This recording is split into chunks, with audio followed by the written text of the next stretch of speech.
KBS 열린 토론.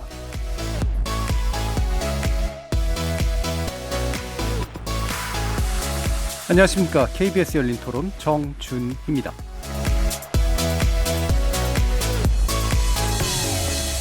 KBS 열린 토론 매주 목요일은 대선을 바라보는 색다른 시선을 담은 정치 토크, 대선 외인 구단으로 여러분을 만나고 있습니다.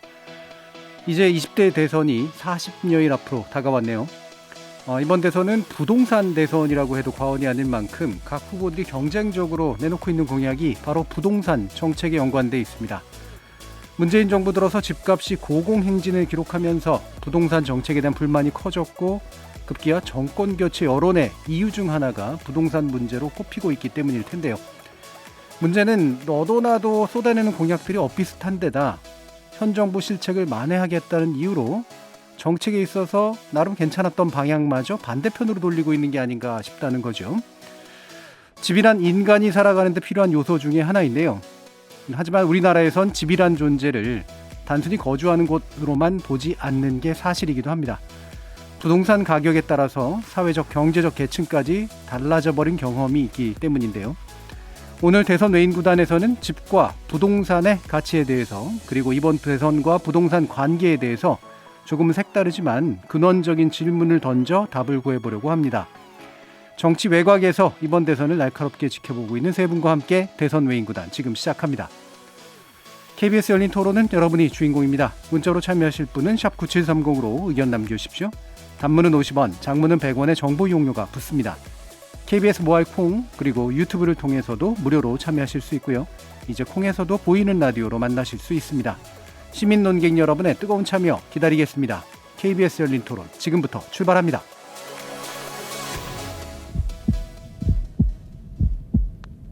살아있습니다. 토론이 살아있습니다. 살아있는 토론, KBS 열린 토론. 토론은 라디오가 진짜입니다.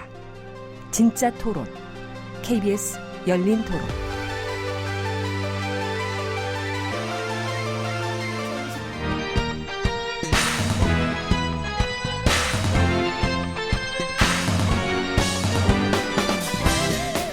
(2022) 대선을 바라보는 색다른 시선이 모였다. 대선 외인 구단. 오늘 대선 외인 구단 함께해 주실 세 분 소개합니다. 최근 2022년 한국의 논점이라는 책을 공동 집필하신 분입니다. 강양구 TBS 과학전문기자 함께하셨습니다. 네, 안녕하세요. 강양구입니다. 자, 각 당 대선 후보들이 추천하면서 화제가 되기도 했죠. 전라디언의 굴레 저자이신 조기동 작가 나오셨습니다. 네, 안녕하십니까. 조기동입니다. 자, 저술가이자 비혼지향 생활공동체 공덕동 하우스의 대표이기도 하십니다. 홍혜은 대표 자리하셨습니다. 안녕하세요. 홍혜은입니다. 자, 오늘 주제 토크 시작하기 전에 시민들의 관련된 목소리 먼저 한번 들어보시겠습니다.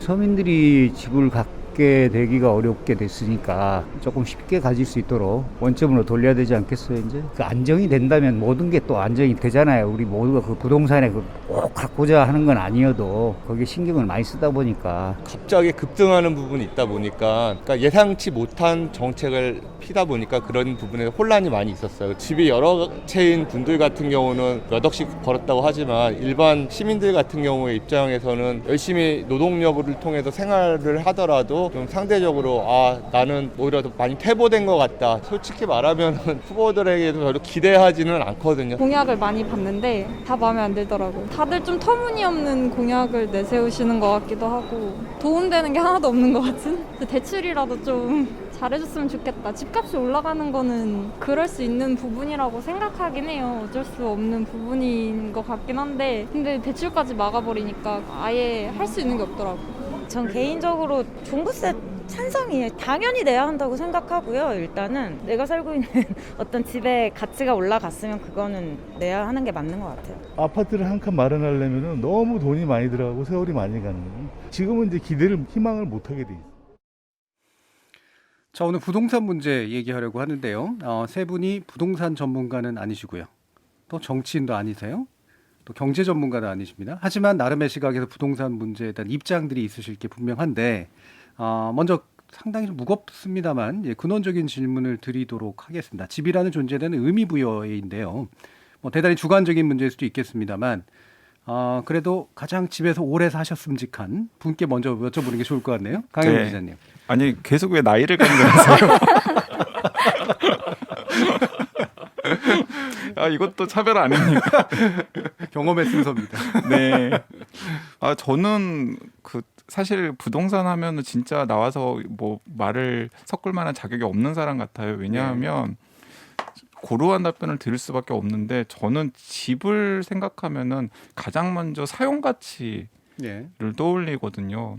그러니까 일터랑 가깝고 그리고 가족들이랑 편안하고 안정적으로 쉴 수 있는 공간을 가장 먼저 떠올리는데 사실 대한민국이나 서울 수도권에서 집을 생각을 하면은 그렇게 사용 가치에 방점을 찍고서는 그 사용 가치도 제대로 찾을 수가 없는 상황이 되어버렸잖아요. 그래서 저는 집에서 가장 오래 살긴 했습니다만은 지금까지는 약간 망했습니다. 네. 그러니까 집에 대한 그러니까 집이라는 존재에 대한 의미 부여를 제가 여쭙는데 망했다는 네. 답이 돌아왔어요. 근데 그 부분 사용 가치라고 하는 건 뭐 결국에는 나한테 가장 살면서 필요한 주거의 의미로서의 어떤 사용 가치, 효용성에 관련된 문제일 텐데 그 효용을 제대로 좀 구하기가 어려웠다 이런 말씀이신 건가요? 네, 이제 그리고 그 제가 방금 말씀드렸던 몇 가지 조건들이 있지 않습니까? 그러니까 이제 일터랑 비교적 가깝고 그리고 가족들과 여유 있게 생활을 보낼 수 있을 정도의 최소한의 공간의 넓이가 되고 그리고 그 집을 둘러싼 주거 환경이 상당히 좋은 곳을 찾기가 사실은 좀 어려워졌어요. 네, 가격 대비로. 네, 가격 때문에. 그렇죠. 누구나 이제 나름대로 뭐 지향하는 그런 효용 내지 사용 가치가 있을 텐데 뭐 대체로는 비슷한 부분들일 거예요. 직장과의 거리, 그다음에 일정한 쾌적한 공간, 그다음에 주변 환경 이런 식의 요소들을 누구나 따질 텐데 그게 각자 주관적이긴 하지만 또 객관적인 요인도 있어서 바라는 바가 또 비슷한 측면들이 있고 바라는 바가 비슷한 데는 또 굉장히 천정부지로 값이 올라와 있고 그래서 그 어떤 효용을 실현하기 굉장히 어려운 조건, 뭐 상당히 근본적인 문제를 짚어주신 것 같네요. 자, 그러면 조기동 작가님은 어떻게 의미를 부여하시나요? 한국인에게 집은 가장 기본적인 경제적인 또는 사회적인 재생산의 기본 단위이자 거점이 아닌가 싶습니다. 그러니까 여기서 경제적인 재생산이라고 하는 거는 자산소득을 만드는 데 있어서 집이 굉장히 핵심적인 역할을 하고 있고요. 사회적인 재생산이라고 한다면은 역시 뭐 자녀를 키우고 양육하고 나아가서 자녀에게 괜찮은 지위를 물려주고 싶거나 아니면은 지위를 좀 더 부모의 사회경제적 지위보다 자녀의 사회경제적 지위를 끌어올려주고 싶은 그 욕망을 만들어주는 공간이 아닌가 싶네요. 예. 기본적으로 우리가 아무래도 그 부동산의 이른바 몰빵이라는 표현까지 쓰긴 좀 그렇긴 합니다만 나름대로 가장 크게 가지고 있는 자산이 결국 부동산으로 보통 깔고 앉아 있다라는 그런 표현을 쓰는데 그게 이제 또 자신의 자녀에게 계층을 넘겨주는 수단이 되기도 하는 그런 측면을 짚어주셨는데요. 이게 한국인의 관점에서 얘기해 주셨는데 한국인 조기동 작가의 관점도 마찬가지입니까? 저는 뭐 결혼을 안 해가지고 사회적인 재생산까지는 모르겠는데 경제적인 재생산에는 집이 좀 핵심적인 것 같고요. 특히 이게 집이 월등하게 사실 수익성이 좋거든요. 여러 가지 측면에서 이거는 이제 다른 나라도 마찬가지인 건데요. 뭐 가장 수익성이 높을 뿐만 아니라 가격 변동성도 굉장히 낮기 때문에 주식이나 채권보다는 일단 안정적이고 게다가 2주택까지는 모르겠지만 일단 1주택을 하는 것 자체는 경제적인 안정에는 굉장히 도움이 돼서 굉장히 좀 중요한 자가를 가진다는 게 경제적으로 굉장히 중요한 의미를 가지고 있다고 생각합니다. 그러니까 개인에게도 상당히 좀 큰 의미가 일단 차지하고 있는 부분은 있는 것 같네요. 그럼 홍예은 대표님은 비용 공동체에 연관이 돼 있으십니다만 이게 공간하고도 상당히 밀접한 연관이 있는 거잖아요. 어떻게 보고 계세요? 저한테도 집은 첫 번째로는 쉬는 곳이라는 건 당연히 있고 이제 두 번째로는 재생산도 말씀하셨는데 어쨌든 저는 그런 재생산의 사적인 공간을 정치화하는데도 이제 의미가 있다고 생각을 하는 쪽이니까 제가 특히 중요하게 생각하는 건 사회적으로 연결되는 곳이라는 의미에서 누군가와 연결되는 곳. 내가 사회적인 인간이라는 걸 느낄 수 있는 곳. 이 부분이 저한테는 되게 중요하다고 하게 생각이 되고 지난 방송에서도 말씀드렸다시피 저는 지역에서 서울로 올라와서 처음에 거쳤던 주거 공간들이 기숙사나 고시원이나 아니면 지역 학사 원룸 이런 걸 거의 짧게는 3개월 단위에서 1년 단위로 전전하면서 이사를 많이 다녔는데 여전히 저는 월세 생활을 하고 있고 그때를 떠올려 보면 사회적으로 거의 단절된 삶을 살았어요. 되게 고립된. 그래서 예를 들면 지역구의 정치인이 누군지 몰라도 전혀 상관이 없는 거예요. 저절로 정치적인 무관심증이 되는 그런 삶이었는데 이런 사회적인 성격을 띤 공동체를 할 수 있게 된 거는 원룸에서 거실이 있는 집으로 이사를 가면서였거든요. 그래서 관심사가 거기에서부터 저절로 지역사회로 넓어지게 된 이런 어떤 제 조건이 바뀌면서 생각이 바뀌게 된 이런 것들이 있어서 이제 이런 경험을 가지고 있어서 제가 이제 청년 여성 당사자로 여성가족부에서 거버넌스를 할 때도 주거 분과를 맡았었는데 거기에서 무엇보다 중요하게 다뤄줘야 했다고 제안을 했던 것도 사회적 고립이었거든요. 공간이 곧 관계라는 것 그리고 또 무엇보다도 관계가 또 안전이라는 것. 그래서 안전 문제를 다룰 때 뭔가 이렇게 보안이나 창살 같은 걸 다루는 이런 그게 달아주는 그런 게 있는데 그게 되게 임시방편이고 사실은 이게 다 이렇게 연결돼 있다. 특히나 그 걱정을 많이 하시는 게 예를 들면 결혼 안 하시는 분들이 고독사 걱정 정말 많이 하시거든요. 저희가 이제 공동체에서 강연을 이제 연속으로 해서 한 적이 있었는데 그때 제일 많이 사람들이 몰려왔던 게 고독사였어요. 고독사. 그러니까 이런 문제들도 사실은 사회적인 공간으로서의 나의 공간 이런 것들이 부재해서 생기는 문제다 이렇게 생각하기 때문에 저로서는 연결되는 공간으로서 중요하고 그다음에 그런 관계를 맺을 수 있는 공간이 있어야 된다. 이렇게 숨만 쉬고 먹고 자는 되게 조금 구겨지는 공간이 아니라 사회적인 활동을 할 수 있는 공간. 이게 저한테는 집에 가장 큰 의미가 된 것 같아요. 네. 뭐 개인사적인 경험하고도 상당히 좀 밀접한 연관성이 있으신 것 같은데 안전 문제도 얘기하셨고 이제 관계 누군가 관계 맺음에 관련된 문제도 얘기를 해주셨고 그게 공간이 달라지면서 확실히 다른 경험들을 이제 가지시게 된 것 같아요. 그럼 특히나 뭐 뭔가 이렇게 그 부동산 내지 공간에 관련된 경험 중에 내 삶에서 이게 참 굉장히 중요한 전 계기였다라든가 뭔가 있으세요? 계기요? 네, 뭔가 뭐 이렇게 삶이 바뀌었다든가 방금도 얘기가 일부 나오긴 했습니다만 영향을 굉장히 끼쳤다라든가 이런 것들. 네, 그거는 이제 그 이사 온 거 말씀드릴 수 있을 것 같은데 저희가 그 살던 지역들을 이렇게 돌아보면은 재개발이 이제 막 되는 지역이거나 아니면 거쳐왔는데 재개발이 되는 그런 곳이에요. 그래서 저희가 지금 사는 동네도 재개발지구로 또 지정이 됐거든요. 그러니까 이렇게 계속 밀려나는 이런 경험을 하면서 이제 이게 좀 나의 일상의 중요한 문제구나 그런 생각을 하게 됐던 것 같아요. 그래서 지역 공동체와의 연결 이런 거를 중요하게 생각을 하면서 이 밀려나는 삶이 어떤 사람들을 되게 이런 생각을 당연하게 하고 살게 만든다. 이런 것들을 개인적인 경험과 연결돼서 생각하게 된 것 같습니다. 예, 그럼 일종의 젠트리피케이션 경험 같은 거를 실제로 이제 많이 하신 것 같고 지난번에도 공덕동 얘기해 주실 때 이제 그 얘기 일부 좀 나왔었던 것 같은데요. 예, 밀려나는 경험을 여러 번 하신 셈인가 보네요. 네. 희한하게 일부러 그렇게 한 것도 아닌데 저희가 떠나면 그 지역이 재개발되거나 아니면 이사 가면 거기가 재개발되거나 이렇게 되는 거예요. 처음엔 우연이다 이랬는데 나중에 우연이 아니고 이게 나의 경제적인 어떤 기반과 연결되는 것이구나. 네. 서울 안에서 이제 비교적 저렴한 주거지가 대부분 이제 재개발의 대상이 되니까 그런 일들을 많이 겪게 됐을 가능성이 이제 높은 것 같은데. 결국에는 이게 참 개인에게서는 굉장히 중요한 경험을 만들어내는 공간, 어떤 면에서 규정하는 공간이라고도 볼 수가 있는데 그렇기 때문에 또 많은 부분을 큰 돈을 들여서 투자하는 영역이기도 하잖아요. 그렇죠. 아까 이제 조 작가님께서 말씀 주셨지만 이게 또 강 작가님, 그 기자님도 말씀 주셨고 이게 그냥 살 수 없는 너무 비싸서도 문제지만 내한테 필요하다고 해가지고 산다고 해서 이게 예를 들면 값이 안 올라간다거나. 누군가 격차가 벌어진다거나 그러면 투자할 수 없기 때문에 뭐 예를 들어 아파트 투자를 하는 이유도 굉장히 그런 이유고 그래서 단순하게 나한테 필요하다라고 하는 그런 거 하나로만 투자할 수 없는 말 그대로 투자의 대상이 돼버린 이 부분에 대해서 어떻게 생각하세요, 강 기자님? 사실 제가 개인적으로 못하는 부분이기 때문에 왈가왈부하기가 좀 조심스럽긴 합니다만은 갈수록 좀 그런 측면이 강해지는 게 아닌가 싶어요. 왜냐하면 이게 부동산이나 혹은 집이라는 걸 투자 혹은 투기의 대상으로 본 시점이 언제인가를 따져보면은 우리나라 같으면 이제 1970년대까지 거슬러 올라가야 되는 것이거든요. 근데 1970년대 상황이 어떤 상황이냐면 이 도시라고 하는 굉장히 좁은 공간에 여러 가지 기회가 집약되어 있고 그 기회를 잡기 위해서 전국에서 이제 뭐 서울이나 수도권으로 몰려드는 상황이었지 않습니까?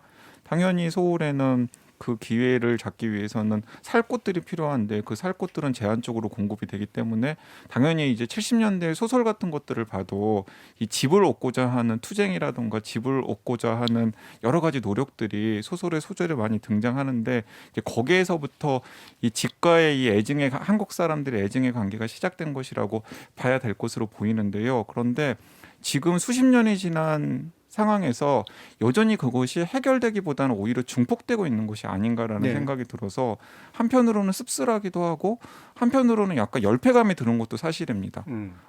이 문제는 우리나라에서는 영원히 좀 해결하기 어려운 문제인가? 그래서 이제 다른 나라들을 좀 들여다보면은 다른 나라들 같은 경우에도 여전히 뭐 대도시에 그리고 가장 그 주거 환경이 좋고 그리고 상업적으로 가치가 있는 곳은 굉장히 투자나 투기의 대상이긴 하지만 우리나라 같지는 않은 것 같은 부분들이 분명히 있거든요. 네. 그래서 이제 우리나라를 흔히 부동산 공화국이라는 표현을 쓰기도 하는데 이게 보편적인 부분과 특수적인 부분이 분명히 있을 텐데 이 특수적인 부분을 도대체 어떤 식으로 해결을 해야 될 것인지에 대해서 좀 지혜를 모아야 되지 않을까 하는 생각이 드는데 네. 사실 뭐 훨씬 더 고민을 많이 하고 훨씬 더 정교한 정책이라든가 공부를 많이 했던 분들이 여러 가지 시도들을 했는데 지금 다 실패했던 거잖아요. 이제 그래서 어떤 수가 생길 수 있을지에 대해서 이제 개인적으로도 좀 답답함이 느껴지는 상황입니다. 네. 이게 뭐 외국하고 비교하는 건 외국하고의 경험이나 외국에 대한 사례 분석을 해보지 않으면 사실은 또 금방 나오는 영역은 아닌데 뭐 저도 짧은 건 긴 경험이긴 합니다만 뭐 몇 나라를 한꺼번에 다 경험한 건 아니라서. 근데 굳이 비교하면 한국은 아파트 중심적인 건 사실이긴 한데 집이 자산 가치를 고려해야 되고 집에 어떤 고도로 발달된 사회가 특정한 목에 놓여져 있는 어떤 공간의 중요성을 경제로 엄청나게 높게 평가하는 거 그리고 그게 사회적 계급하고 연결되는 거는 불가분의 관계거든요. 상당 부분. 네, 다만 이제 한국은 월세라든가 이렇게 뭔가 세를 통해서 살아가는 게 일상화는 안 돼 있는 상태. 전세가 좀 많고 자가 소유에 대한 어떤 욕망이 굉장히 좀 높은 상태. 이런 것들은 좀 차이가 좀 있긴 있는 것 같은데 어떠세요, 조 작가님은? 일단 부동산이 가장 예민한 문제인 거는 요즘 신조어인 벼락거지란 표현에서 집약돼 있다고 생각을 하는데요. 그러니까 집을 가진다 가지지 않는다의 문제가 아니라 지금처럼 한국처럼 자산 가격이 서울 등 일부 도시에서 굉장히 높은 수준을 유지하고 누구나 서울 중심으로 점점 살 수밖에 없는 그런 상황에서 집을 가지지 않은 사람은 저절로 뭔가 그 자산 격차가 날 수밖에 없고 그리고 그 결과 뭔가 그 경제적인 격차로 이어지는 것이죠. 결국 그 노동 소득이 자산 소득으로 바뀌는 과정이 끊어지게 되는 그런 그 격차 확대에 대한 공포가 가장 좀 근본적이지 않나 하는 생각을 하고 있습니다. 그리고 이 부분은 단순하게 어떤 그 격차가 늘어난다는 것뿐만이 아니라 크게 두 가지인데 하나는 이제 세대 간 갈등이 있겠고요. 결국은 이제 부동산의 문제가 아니라 한정된 토지를 누가 먼저 차지하고 있느냐의 문제인 거잖아요. 그래서 이 그 이전 세대 그 땅을 가진 이전 세대와 그 땅을 가지지 않고 노동소득으로 땅을 사야 되는 그 젊은 세대 간의 갈등이 첫 번째 축이 될 거고 두 번째 축은 역시 그 땅을 가진 분들의 자녀 세대와 땅을 가지지 않는 사람들의 자녀 세대 일종의 계급 갈등이 두 개가 이제 같이 묶어지면서 굉장히 복잡한 사회 갈등을 야기하지 않나 이렇게 생각하고. 그러니까 생애 주기의 관계 세대 간의 갈등도 있고 세대 안에서의 계급적 갈등도 이제 동시에 존재하는데 이게 현 시대 들어선 두 가지가 굉장히 강하게 좀 표출되는 그런 상태로 바라보고 계신 거예요. 홍 대표님도 우리나라가 좀 유독 이 부동산 문제가 좀 심각한 측면이랄까, 욕망이 좀 과한 측면이랄까, 좀 이런 게 있다고 생각하세요? 네, 확실히 그런 게 좀 있다고 생각을 하고 그런 것은 아무래도 이제 제가 최근에 이제 주변에 인테리어에 관심 있는 친구가 있어서 그런 영상들을 좀 보면서 이 시장이 어떻게 돌아가는지 이런 걸 좀 살펴볼 기회가 있었는데 거기에서 그 일을 하시는 분들이 자주 하는 얘기가 여러분의 이 어떤 평생의 소득을 넣은 그 자산을 저희가 그걸 책임지는 그런 역할을 하고 있으니까 이게 되게 부담스러운 일이라 이런 얘기를 많이 하시더라고요. 그러니까 아무래도 그런 측면에서 부동산 문제가 한국에서 되게 중요하게 여겨지고 과열된 측면도 저는 있다고 생각을 합니다. 네. 자, 그럼 이게 참 여러 가지 이 문제들이 뭐 점점 심각해지는 경향이 있는 거는 분명한 것 같고, 더 중요하게는 아까 조 작가님도 이제 노동소득이 자산소득을 따라잡을 수 없는 그런 상태가 되면서 이 격차에 대한 두려움이 발생하고 있는 거, 이 부분도 굉장히 크고 사회적 갈등의 소재가 되고 있다는 것도 굉장히 큰데, 조 작가님은 세습 중산층 사회라고 하는 이제 나름의 책을 내신 거잖아요. 네. 세습 중산층이라고 불리고 우리 첫 회 때도 일부 약간 언급을 해주시긴 했습니다만 어떻게 보시는 거예요? 그 세습 중산층이라는 말을 가장 그 잘 쓴 사람은 프랑스의 경제학자 피케티인데요. 예. 피케티는 이렇게 이야기를 합니다. 선진국에서 그 19세기, 20세기 후반에 세습 중산층이라는 계층이 특징적으로 나타나는데 그 계층의 특징은 크게 두 가지다. 첫째, 주택을 하나 내지 두 채 정도 소유하고 있고 그것을 대대로 물려주는. 역으로 따지고 보면은 그 여기서 주택이란 거는 어디 시골이나 중소도시 주택이 아니라 런던이나 파리 같은 그 글로벌 대도시의 주택인데요. 그 주택을 소유하지 않는 사람의 진입이 굉장히 어려운 사회라는 것. 두 번째는 그 직업지위 자체가 그 대기업 정규직, 전문직 또는 공공 부분에서 중상위 이상 관리자직위를 계속 물려주고 있다. 두 가지를 지적을 하는데 여기서 피케티는 앞부분 즉 자산에 대해서 강조를 하고 있습니다. 즉 이게 노동소득이나 또 노동소득이 도저히 그 자본소득 증가를 따라잡을 수가 없기 때문에 집을 살려고 해도 살 수가 없고 계속 월세살이를 살 수밖에 없다. 이 부분을 이야기하는데 저는 여기서 제 책에서는 여기에 더해가지고 한국 같은 경우는 이 집이라는 게 단순한 어떤 그 자산 증식의 수단일 뿐만이 아니라 다양한 그 교육의 기회, 사회적 커뮤니티 기회, 어떤 사회자본의 기회와 연관이 되면서 직업지위를 재생산하는데 발판이 되고 있지 않는가. 결국 이제 집이야말로 어떤 그 사람들의 사회적 욕망이 공간적으로 현실화된 어떤 그 형체화되고 어떤 굉장히 뭐라고 해야 되나 그 보통 물화됐다고 해야 돼, 물질화됐다고 해야 될까? 이런 대상이 되어 버린 것이죠.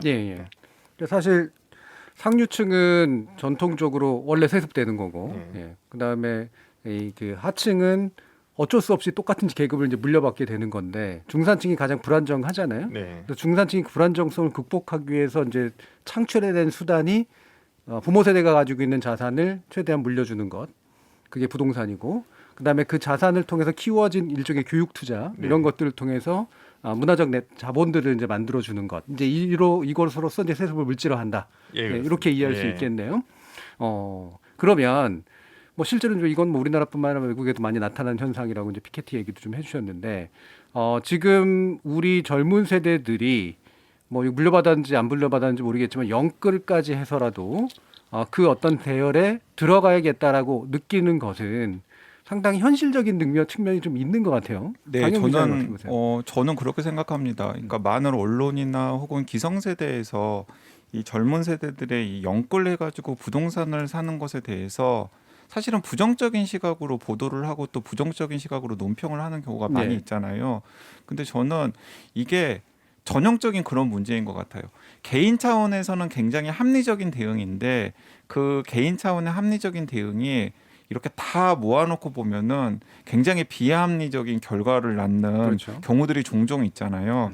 근데 지금 젊은 세대들이 영끌을 해가지고 자신의 부동산을 소유하려고 굉장히 많은 노력을 기울이는 세태 자체가 딱 그런 모습이라는 생각이 드는데, 저는 젊은 세대 입장에서는 다른 선택지가 없는 최선의 방법이라는 생각이 들거든요. 왜냐하면 여러 가지 원인들이 있는데 첫째는 이런 공포가 있는 겁니다. 하나는 여기서 내가 부동산을 확보하지 못하면 나는 떨어진다라는 일단 불안감이 하나 있는 거죠. 이제 그렇기 때문에 모든 자원을 다 동원해서라도 자가를 소유해야 되겠다라는 욕구를 일단은 생기는 것이고요.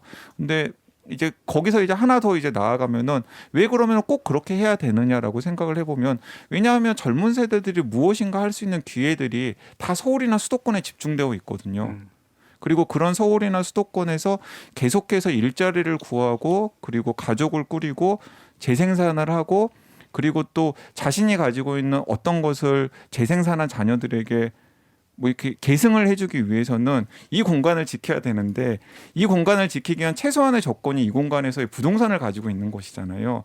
그렇기 때문에 방금 말씀드린 여러 가지 것들이 복합적으로 그 엮여가지고 나온 기결이 영끌을 해서라도 부동산을 소유하고자 하는 노력과 그리고 그 노력의 결과로서의 최근의 부동산에 대한 몰입이라는 생각이 듭니다. 예. 근데 문제는 무엇이냐면 개별의 그런 굉장히 합리적인 대응들이 다 모아놓고 보면은 결과적으로는 굉장히 여러 가지 나쁜 결과들을 초래할 수가 있다라는 거죠.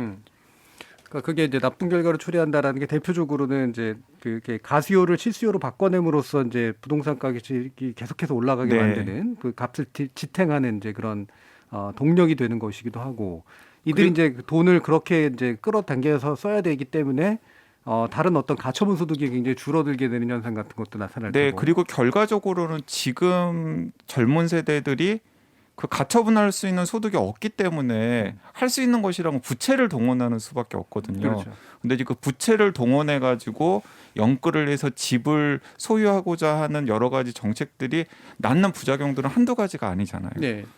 자, 그러면 이게 이렇게도 볼 수 있을 거예요. 영끌은 영혼까지 이제 끌어다 붙인다라고 하는 건데, 영끌이라도 할 수 있는 젊은 계층도 있고요. 영끌조차도 못하는 이제 경우도 있고, 영끌 안 해도 되는, 그래서 자산 소유가 사실 좀 늘어났잖아요. 20대, 30대 최근에. 그러니까 어떤 식으로든지 물려받게 되거나 뭐 빨리 땡기거나 이런 식으로 했던 이 계층성 측면은 분명히 지적을 하긴 해야 될 것 같거든요. 조기동 작가님.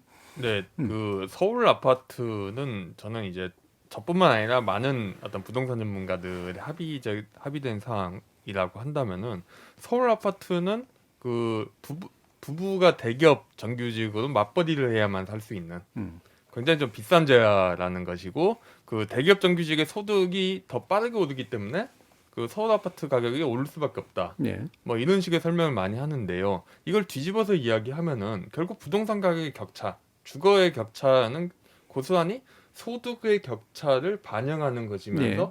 그 소득의 격차가 자산 격차, 벌어진 자산 격차로 굳어지게 만드는 네. 어떤 그런 불평등 확대의 기계라는 측면을 굉장히 강하다고 핵심적 수단이죠. 네. 네, 생각을 하고 있고요. 그다음에 결국 보통 이제 세대적인 청년 세대가 가난하다고 이야기를 하는데, 부동산 때문에. 근데 노년 세대도 만만찮게 가난합니다. 예, 예. 그 서강대 이철승 교수하고 강원대 정준호 교수님이 2018년에 발표한 논문에 의하면은 그 65세에서 69세까지의 자산 격차가 가장 심해요. 예. 상위 10%가 16억 9천만 원을 갖고 있는데, 나머지 90%는 평균 2억 8천만 원을 갖고 네. 있거든요. 그러니까 결국 그동안의 부동산 가격 상승이 불평등을, 세대 불평등만 키운 게 아니라 세대 내 불평등도 굉장히 키웠고, 그게 고스란히 지금 20대 30대에 이어지는 거고, 이제 20대 30대 증여가 그렇게 증여를 통한 부동산 자산의 이전이 굉장히 많이 늘었는데, 2019, 20, 21부터 해가지고 그런 게 결국은 불평등한 한국 사회를 그대로 보여주고 있는 게 아닌가, 이렇게 보고 있습니다. 그러면 추가적으로, 그러니까 이게 뭐 저희도 종종 하던 말이긴 한데, 이게 세대 간 갈등과 이제 세대 내 갈등이라고 하는 게 동시에 다 겹쳐서 나타나는 거지만, 보통은 아무래도 세대 간 갈등을 강조해요. 일반적인 미디어라든가 또는 정치가 불만을 조직하는 방식은. 세대 내 갈등 내지 계층성, 세대 내 분명히 좋지 않은 20대뿐만 아니라 전 세대에 걸쳐서 존재하는 이 계층성을 상대적으로 무시하는 듯한 태도는 왜 나온다고 생각하세요? 그 가장 큰 거는 고도 성장에 대한 경험이 있느냐 없느냐가 아닐까 싶고요. 네. 그러니까 고도 성장, 옛날에도 사실 집도 비쌌고 불평등이 심했거든요. 하지만은 그게 어느 정도 용인이 되고 사회적으로 감내할 만했던 거는 그 세대에서는 성장률이 빠르기 때문에 그 개인이 좀 더 기회가 더 많아지고 사회적 지위를 좀 더 올릴 수 있는 기회가 많았 반면에 점점점 이게 성장률이 낮아지고 저성장이 되면서 결국은 기회의 문이 옛날에는 많았는데 우리는 기회가 훨씬 더 적고 올라갈 수 있는 기회가 적다는 것은 지금 소득의 문제뿐만 아니라 결국 미래에 얼만큼 소득을 얻을 거냐의 문제인 거잖아요. 그런 문제가 이슈가 되면서 결국 세대 갈등이 좀 부각이 되는 게 아닌가 싶습니다. 그러니까 요컨대 성장률이 점점 내려가는 사회 내지는 고도 성장이라는 환상을 아직 가지고 있던 사회의 반영이 아닌가 싶습니다. 네. 그러면 이제 지금 20대나 30대들이 아무래도 그전 세대에 비해서 기회가 훨씬 더 줄어든 상태이기 때문에 따라서 현재 젊은 세대들이 느끼는 세대적 박탈감이 훨씬 더 부각될 수밖에 없는 조건이 있다. 라고 하는 얘기인데요. 어떻게 보세요? 네, 홍 대표님. 네, 그 의견에 저도 동의를 하고요. 저는 이제 세대 안에서도 계층적인 차이가 있다는 것에 많이 동의를 하고, 그래서 오히려 이런 계층의 목소리를 더 많이 반영하는 것이 사실 다른 논의를 불가능하게 한다는 생각도 많이 하고 있어요. 그래서 그런 걸 많이 느끼는 게 뭐냐면, 예를 들면 그 주거와 부동산 기획을 다룰 때 진보 신문에서조차도 그러니까 다른 목소리를 내야 하는데, 보통 노동 문제에서 정규직 중산층 중심의 노동자를 당사자로 보수 언론이 호명을 한다면 사실 진보 언론은 다른 불안정 노동자들을 조명을 하는 게 보통인데, 주거 부동산의 청년 문제를 얘기할 때 아무래도 이제 집값이 올랐으면 좋겠다라는 그런 당사자 목소리가 테이블에 올라올 때, 이럴 때 저는 다른 목소리를 낼 수 있는 환경 자체가 되게 만들어지고 있지 않다, 이런 생각을 하거든요. 그래서 이 부분에 문제의식을 갖고 있다는 말씀을 먼저 드리고 싶고, 그 다음으로는 저는 이제 결혼과 가족, 젠더 관점에서도 이 문제를 다루고 있는 사람이니까 그 얘기를 좀 드리면, 사실 한국의 주거에서 아파트가 중요한 이유는 환금성이잖아요. 돈이라는 거죠. 화폐같이 아파트가 왔다 갔다 하고 있는 건데, 그래서 나머지 주거지는 되게 임시 주거지, 불량 주거지인 게 되게 당연하게 여겨지고, 사람들이 거기에서 아파트로 가는 게 되게 당연하게 사회적으로 받아들여지는 이런 게 있잖아요. 근데 장기 주거 조립소의 아파트가 되게 비싼데 여기로 어떻게 이동하느냐, 여기에 사실은 결혼가족으로서의 이동, 이게 한국 사회에서는 표준화되어 있다는 거죠. 그러니까 부모한테 물려받을 게 없다면 대출을 받아서 가야 되는데, 그 대출을 사실 아파트를 살 정도로 많이 끌어모으려면 신혼부부가 되어야 하는 겁니다.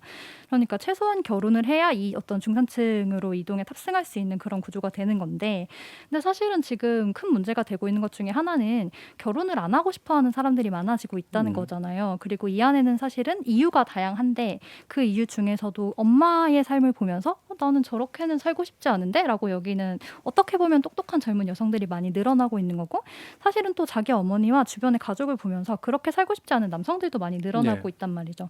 근데 이 사람들이 저는 정책적으로 내몰려 있는 상황이라고 보고 있습니다. 과거로는 돌아갈 수가 없는데 미래는 앞에 그려지지 않고, 이런 문제가 있고, 저는 좀 다른 삶, 다른 가족과 어떤 친밀한 공동체에 대해서 고민하는 사람으로서 제가 좀 검토했던 자료들에 대해서도 이야기를 드리고 싶은데요. 그런 마을의 일원이 되는 것, 이런 데 되게 관심이 많은데, 이런 비혼이나 비시민들을 마을의 일원으로 포섭하려면 어떻게 하면 좋을까? 이런 문제의식으로 연구를 좀 해보면 좋겠다고 해서 서울시의 마을 공동체 정책을 좀 들여다본 적이 있어요. 그래서 그걸 들여다보니까 실제로 이 마을 공동체 사업이 활발하게 이루어진 지역을 평당 공시지가로 이렇게 나열을 해보면 중산층 이상의 지역들이란 말이죠. 그리고 되게 재밌는 건 한 잠실 반포 정도 되는, 되게 이게 2019년 보고서였는데 공시지가가 당시 한 평당 3, 4천 넘는 부유한 대규모 아파트에서도 이게 잘 됐단 말이에요. 육아랑 돌봄에 대한 그런 사업들이 되게 잘 됐고, 왜 그랬을까 제가 생각을 해보면, 우선은 이런 정책을 입원하는 사람들의 생애 주기와 공동체에 대한 이해의 틀이 보수적인 것도 한편으로 있을 테고, 또 한편으로는 주거 안정성을 가진 사람들이 특정 계층에 포진되어 있는 것도 이유가 있겠죠. 그래서 우리가 들여다봐야 하는 게, 제 생각에는 아파트가 하나의 계급성을 띈 주체들의 주거지가 되는 것, 그래서 이거는 사실 주거뿐만이 아니라 삶의 형식을 가정하고 있다, 이런 부분들을 좀 주목해야 한다. 그래서 이런 정책에 있어서 이런 아파트를 중심으로 하는 주거 정책과 부동산 정책은 사실은 정상가족 중산층을 기준으로 하는 정책이 될 수밖에 없고 이런 생애 주기에 압력이 실은 사람들은 이것밖에 해답을 원하고 그걸 고안을 해야 되는 상황이다. 이런 부분들을 함께 말씀드리고 싶습니다. 예, 뭐 계층성에 관련해서도 이제 얘기를 해주시기도 했지만 이게 이제 가족의 형태라든가 지향하는 문제들이 다양하게 되고 있음에도 불구하고 일반적으로 정책은 젊었을 때 이제 그 열심히 이제 있다가 돈을 모아서 결혼을 하면서 대출을 받건 뭐 하건 또 신혼 특공 뭐 이런 거 받아가지고 이제 분양받고 그리고 30, 40대로 진입해가지고 그게 이제 안정적으로 이제 건너뛰는 그런 방식으로 구축돼 있는 건 라인 외에 기타의 라인들은 아무것도 보이지 않는다. 결국에는 이제 기성구조 안에 좀이라도 좀 들어가 있는 사람들이 뭔가 정책을 보장받더라도 더 많이 보장받을 수 있는 구조다. 이제 이렇게 좀 일단 이해가 되고 정리가 되는데요. 그렇게 이제 빈 구석들도 분명히 좀 많은 것 같은데 그러면 이제 뭐 여러 가지 뭐 서울 집값 관련된 이야기 여러 가지가 있지만 일부 전에 이 얘기를 좀 해봤으면 좋겠는데요. 결국 핵심은 한쪽에서는 이런 얘기를 합니다. 그러니까 현실적으로 모든 사람이 좋은 집을 원하는 데에 아파트 같은 거 딱 장만해가지고 가질 수 있게 하는 건 사기 아니냐. 예, 자본주의 구조상. 예. 그렇기 때문에 예를 들면 욕망을 다분화시켜서 어떤 사람은 그런 데를 사고 어떤 사람은 그걸 굳이 원하지 않으면 뭐 임대주택에 살고 어떤 사람은 좀 장기적으로 좀 이렇게 장기 전세 같은 데 살다가 필요할 때 중년층 이상 때 이제 옮겨가고 이런 식으로 다양하게 정책을 만드는 게 좋지 않겠냐라고 이제 내는 쪽이 있어요. 그랬더니 반대쪽에서 아니 왜 사람이 가지고 있는 욕망을 그런 식으로 무시하느냐. 너는 임대주택 살고 싶으냐. 가난한 사람도 좋은 집 살고 싶다. 왜 그 좋은 집을 가지고 싶은 욕망을 너희들이 마음대로 재단하느냐. 그게 바로 반자본주의다. 네. 이렇게 얘기하면서 서로 이제 경쟁하고 싸우고 있단 말이에요. 둘 다 나름대로 포인트를 짚고 있는 면이 있는 것 같은데 이 부분에 대해서 어떻게 생각하시는지 한번 견해를 여쭙고 싶어요. 그러니까 사실 그 부분과 관련해서 제가 제일 좀 답답하게 생각하는 게 무엇이냐면 그러니까 우리나라의 부동산 정책은 단순하게 수요 공급 곡선에 따른 주택 공급 정책으로 제한되어서 이해되는 경우가 많잖아요. 그래서 특정 시기에 어떤 지역의 집값이 오르면 그 오른 집값을 낮추거나 혹은 억누르기 위한 다양한 수요 억제 정책이나 혹은 공급 확대 정책이 이제 뒤따르게 되는 거죠.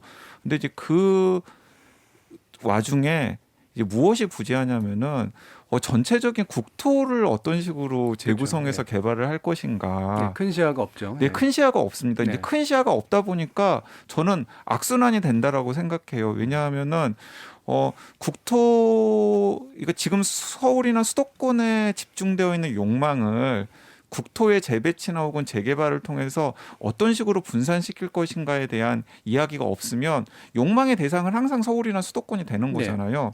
근데 서울이나 수도권 같은 경우에는 아까도 말씀드렸지만 굉장히 제한된 자원이 있기 때문에 그 제한된 자원을 분배하다 보니까 방금 요약하신 그 두 부류의 끝이 보이지 않는 싸움이 계속 될 수밖에 없거든요. 이제 그러다 보면은 저는 당연히 홍 대표님께서 아까 말씀하셨던 그런 흔히 정상적이라고 불리는 궤적에 들어가지 않은 것들에 대해서 저는 외면이 될 수밖에 없다라고 생각해요. 왜냐하면 정상적인 궤적, 흔히 정상적인 궤적에 속해 있는 정상가족에게도 제대로 배분을 하지 못하는데, 챙기기 어려운데. 네. 그것에 들어가지 않은 것들까지도 우리가 신경을 쓸 겨를이 더욱더 없어진다고 생각합니다. 그래서 저는 지금 이 정부의 부동산 정책의 실패를 놓고서 뭐 여당 야당 할 것 없이 대선 후보들이 다 맹렬하게 때리고 있는 상황인데 거기서 좀 시야를 좀 넓혀가지고 이 국토 전체의 재배치라든지 욕망을 분산시키는 것을 우리가 어떤 식으로 하고 또 그것에 대해서 시민들이나 국민들의 합의를 어떻게 얻어낼 것인지에 대한 의제를 던지는 게 사실 대선에서 가장 중요한 게 아닌가라는 생각을 개인적으로는 해봅니다. 그러니까 정식으로 얘기하면 뭐 이른바 국토균형 발전이라고 얘기도 될 수 있지만 또 다른 식으로 얘기하면 한 가지 욕망의 사다리, 한 가지 욕망의 피라미드만 있는 상태에서 이거를 적어도 몇 개라도 쪼개면 다양한 어떤 구현의 계기들이 마련이 될 텐데 그러지 못한 상태가 이제 제일 핵심적인 문제다 이렇게. 그러니까 예를 들어서 보셨어요? 제가 조금만 덧붙여 보면은 이제 우리나라를 좀 시야를 벗어나서 이제 일본 같은 곳만 놓고 봐도 예를 들어서 평생 오사카나 교토에서 태어나가지고 오사카나 교토에서 직장을 잡아가지고 거기서 여생을 보내는 삶의 궤적들이 많거든요. 예를 들어서 나고야에서 태어나서 나고야에서 일자리를 얻은 다음에 나고야에서 노년까지 보내는 삶도 많고요. 뭐 도쿄도 마찬가지입니다. 그러니까 우리나라처럼 태어나면은 무조건 학교는 서울이나 수도권으로 가야 되고 일자리도 서울이나 수도권에서 잡아야 되고 가능하면 노년에서도 서울이나 수도권에서 밀려나지 않도록 뭔가 자리를 잡아야 된다. 그리고 그 자녀들도 이제 서울이나 수도권 사람이 되어야 된다라고 하는 굉장히 단선적인 궤적을 가지고 있는 나라는 사실 다른 나라들을 들여다봐도 그렇게 흔하지는 않거든요. 네. 이제 이 구조를 어떤 식으로 우리가 깰 수 있을지에 따라서 사실 우리나라 부동산 정책에 희망이 있을지 없을지가 결정되지 않나 하는 생각이 듭니다. 뭐 일본만 해도 규모가 좀 큰데고 또 영주 전통이라든가 네. 중세 전통이 좀 있어서 지역이 상대적으로 좀 분산되어 있는 경향이 있는데 지금 도쿄 주변에 2천만 넘게 사는 또 이 문제가 또 상당히 심각한 부분도 사실 또 있긴 있어서 다만 우리처럼 이렇게 극단적인 형태는 네. 분명히 아닌 것 같아요. 자, 조기동 작가님은. 네, 저는 아파트라는 그 주거 행태가 이게 확산되게 된 배경에는 결국 국가가 주거에 따르는 공공재를 공급하지 않고 아파트에 떠넘겼다고 생각을 하는데요. 네. 그러니까 아파트의 본질은 결국은 그 녹지 공간, 주차 공간, 뭐 그리고 집 관리, 심지어 뭐 어린이집이나 한 네. 2,000세대 정도 되면은 초등학교도 단지 안으로 들어가는데 이런 다양한 그 주거에 딸린 공공재, 주거에 딸린 그 사용 가치를 공동 구매한다는 데 있거든요. 그렇죠. 패키지를 같이 사는 거죠. 네. 그런데 문제는 나머지 주거 행태에는 그런 공공재를 공급을 안 해줍니다. 네. 가장 극단적으로 나타난 게 녹지하고 주차 공간이라고 저는 생각을 하는데 그 서울시에 그 다세대 다가구 주택지하고 아파트하고 녹지율을 비교해 보면은 다세대 다가구 주택은 녹지 비율이 3.4%밖에 안 돼요. 근데 아파트는 35.8%입니다. 그러니까 결국 주거 환경이 압도적으로 차이가 나거든요. 그렇죠. 주차는 말할 나이도 없고 뭐 이런 환경을 그러니까 결국 아파트에 욕망이 몰릴 수밖에 없는 거는 국가나 지방자치단체의 주거 정책이 결국 되게 저예산 뭐 또는 어떤 중간 중하층 계층이 사는 어떤 주거지, 어떤 불량 주거지라고 하면 좀 어폐가 있을 수도 있는데 그런 주거지에 대한 공공 투자를 굉장히 좀 게을리하고 어떤 주거 정책을 안 세운 그런 결과가 아닌가.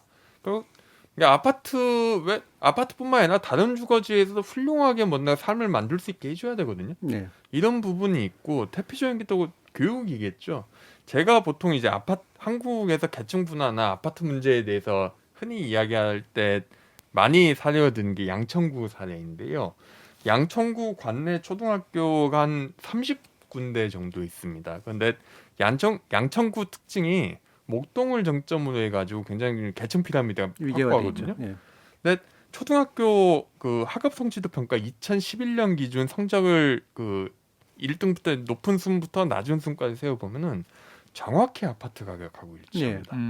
그러니까 1등부터 6등까지는 모두 다 그 목동 신시가지 아파트라고 하는 가장 정점에는 뭐 어떤 그 하이페리온이나 뭔가 목동 7단지 같은 아파트가 있는 모곤초등학교 이런 데가 있고요. 근데 가장 밑에는 그 신올라이시 인터체인지 그러니까 부천 옆에 있는 사실 목동이 아닌데도 목동으로 부르는 곳들. 네. 그런데 점수 차이가 그 학업 성취도 평균 보통 이상 그 성취도가 목동 신시가지는 한 95에서 96% 정도인데 신올라이시 있는 부천 쪽으로 가면은 66%로 떨어져요. 네. 결국은 초등학교 때부터 학력 격차가 많이 나는 건데 그러면은 상식적으로 보면은 그 어떤 계층 차이일 수도 있지만은 결국은 저소득층에 대한 어떤 교육 지원을 좀 그냥 신경 써서 해줘야 된다는 이야기잖아요. 네. 근데 한국 같은 경우는 그런 인프라 지원 안 하고 공공 주거지 격차가 교육 격차로 그대로 이어지는 데에서 방관하기 때문에 결국은 다들 그 중산층 이상이 살고 그 뭔가 그 이른바 초품화라고 하나요? 초등학교 품문 아파트 이런 아파트도 갈 수밖에 없는 거죠. 결국 저는 주거에 필수적으로 따라붙는 공공재를 어떻게 공급을 해주는 게 주거난을 해결하는데 지금 현재 주택 문제를 해결하는데 필수적인 그 정책적인 병목이라고 생각하지만은 이 부분에 대해서는 그게 좀 이야기가 없다는 게 굉장히 아쉽습니다. 네, 굉장히 중요한 포인트 짚어주셨어요. 이제 아파트 공화국이라고 부르고 다들 아파트로 몰려간다. 외국은 아파트 안 사는데 외국은 아파트가 하층민 거주지인데 이런 식의 얘기를 하지만 한국은 공공주거 복지라고 하는 걸 국가가 제공할 돈이 없었기 때문에 민간의 형태로 해서 아파트로 패키지로 구매해서 그 안에서만 행복을 느끼도록 살게 만들어서 그 외부는 사실은 방치된 그런 공간이었다는 거잖아요. 실제로 그렇기 때문에 그 부분을 제대로 살 수 있는 주거 공간으로 만들어주지 않으면 영원히 이 격차는 훨씬 더 확대될 것이다. 그리고 거기에 대한 욕망도 사실 인정할 수밖에 없는 측면이 있다. 이런 말씀이시니까요. 또 홍 대표님 또 말씀 들어보죠.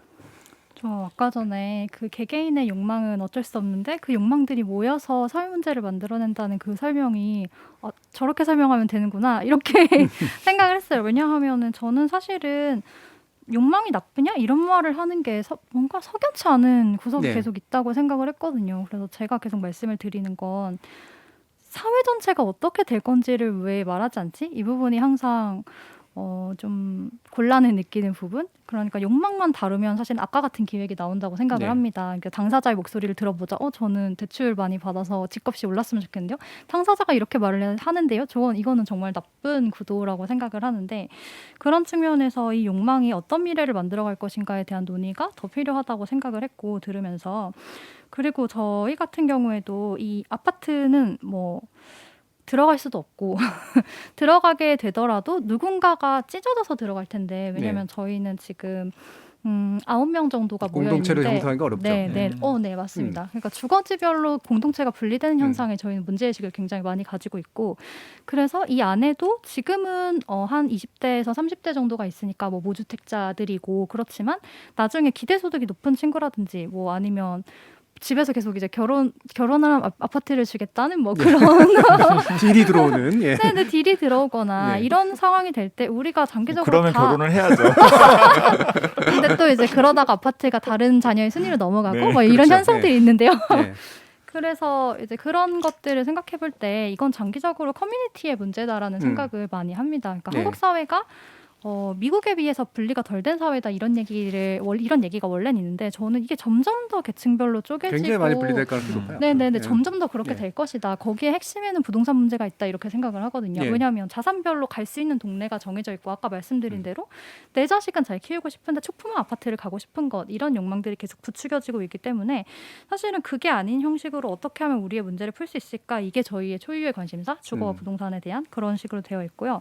그래서 사실은 저희가 내부에 그 문제를 다루는 팀들을 만들었는데 그 중에서 주거팀이 있어요. 주거팀이랑 금융팀이랑 이제 돈은 어떻게 모을 건가, 그 다음에 질병과 돌봄은 어떻게 다룰 건가 이렇게 세 개의 팀으로 쪼개서 서칭을 좀 해봤는데 그 싱가포르의 임대주택 사례를 이번에 좀 스터디를 해봤어요. 거기를 보면 한국의 임대주택은 해봐야 장기로 청년이 살 수 있는 건 최대 6년 그리고 나이가 되면 나가야 되고 이런 주택들만 있는데 싱가포르는 99년 임대주택이 있더라고요. 그래서 99년을 임대를 하면 거기에서 삶의 형태가 달라질 텐데 어떻게 살지? 이런 부분을 찾아봤더니 그 주거를 할 때 그러니까 들어갈 때 세대를 좀 분리해서 그 집에 등록을 할 수가 있고요. 그래서 그 안에서 좀 사람이 나가거나 들어오거나 할 수 있도록 그런 식으로 계약 형태가 되어 있고 방을 다르게 쓰고 싶으면 어떻게 하냐. 비내력벽을 많이 만든대요. 그러니까 건물에서 하중을 받는 벽이 내력벽이고 하중을 받지 않는 벽이 비내력벽인데 그걸 부숴서 방을 안에서 임대주택인데도 내 공간을 구획할 수 있도록 장기적으로 구획할 수 있도록 이런 식으로 만들고 이런 공급이 어떻게 가능하냐 보면은 여기에 주택관리청을 포함해서 정부 부처들이 계속 협력을 해서 5년마다 마스터 플랜을 계속 짜는 거예요. 그래서 이 마스터 플랜을 통해서 사회가 어떻게 변하고 있고 어떤 입주자들한테 공공임대주택이 필요한가를 계속 논의를 하는 거죠. 이런 식으로 임대주택이 저희가 임대주택이라고 하면 생각하는 것은 그때의 제일 많은 그 건축물의 양식이 이렇게 똑같이 생긴 그런 임대주택들을 상상을 했는데 거기에서 공급되는 임대주택들을 보니까 공용공간을 굉장히 잘 만들어놨고 정말 살고 싶게 아까 말씀하신 녹지 공간이라든지 커뮤니티 공간 같은 굉장히 잘 만들어 놓았는데 이게 역설적으로 사실은 한국은 찍어낸 아파트가 아니면 시장에서 너무 가치가 떨어지니까 인테리어만 조금 다르게 해도 안 사는 사람들이 많잖아요. 그 문제에서 자유로우니까 오히려 그런 공공 공간에 대한 설계가 가능했던 점 이런 점들이 굉장히 흥미로웠고 그 다음에 최근에 나온 임대주택 중에서 재미있던 사례는 시니어들을 위한 임대주택이었어요. 이게 컴풍 이름이 뭐지? 컴풍 어드미러티라는 주택인데요. 여기는 이제 고령화 사회를 대비를 하는 주택이었는데 여기에 들어갈 수 있는 사람들은 55세 이상이고, 그러니까 이 사람들이 나중에 노년이 될 때까지를 거기에서 거주를 할 수 있도록 만드는 그런 임대주택을 만드는 거죠. 그래서 근처에 뭐 자기의 자식들이 살거나 이런 사람이 우선으로 들어올 수 있어서 커뮤니티성을 해치지 않고, 그리고 이 사람들이 케어를 받을 수 있는 그런 공공시설들이나 이런 것들을 많이 연결을 해놓은 그런 주택들을 만들어내는 거예요. 이런 것들에서 굉장히 참조할 수 있는 모델 아이디어가 많다고 생각을 했고, 이런 부분이 사실 갖춰진다면 나는 집을 사지 않겠다는 친구도 있었거든요. 이 친구는 이제 나중에 기대소득이 높아짐에도 불구하고. 그래서 저는 정부가 무주택자들을 어떻게 조직할 것인가에 대한 상이 너무 없다. 이런 생각을 많이 했습니다. 그래서 무주택자들을 위한 협동조합에 지원을 한다든지 이런 식으로 경유를 해서 시장 부동산 문제를 푸는 게 좋지 않을까 그런 생각을 요즘 현재 하고 있습니다. 무주택 상태에 있는 사람들의 욕망이 동일할 거라고 전제하고 그것으로 정책을 풀어나가는 방식이 아니라 그들이 지향하는 바는 굉장히 다를 수 있고, 사실 아직은 개발되지 않은 수요가 있을 수도 있죠. 사실 정작 나는 이렇게 살고 싶었어라고 생각하는 경우들이 생겨날 테니까 그런 예를 다양하게 발굴해서 그게 지원이 될 수 있는 그런 형태. 네, 사실 내 앞에 선택지가 없으면 내가 그걸 원하는지도 알 모르죠. 수가 없죠. 그래서 뭐 실제로 예를 들면 친구들과 함께 사는 그런 공동체를 구획하고 싶은데 들어갈 곳은 없는 상태. 이런 것들을 어떻게 극복할 것이냐라는 문제로 정책 이야기도 좀 해봤으면 좋겠는데요. 그럼 이 정도에서 한번 1부 토론은 좀 마무리를 짓고 2부 또 바로 이어가면서 어떤 정책들이 구체적으로 좀 제안됐으면 좋을지 한번 말씀 나눠보도록 하겠습니다. 여러분은 KBS 열린 토론과 함께하고 계십니다.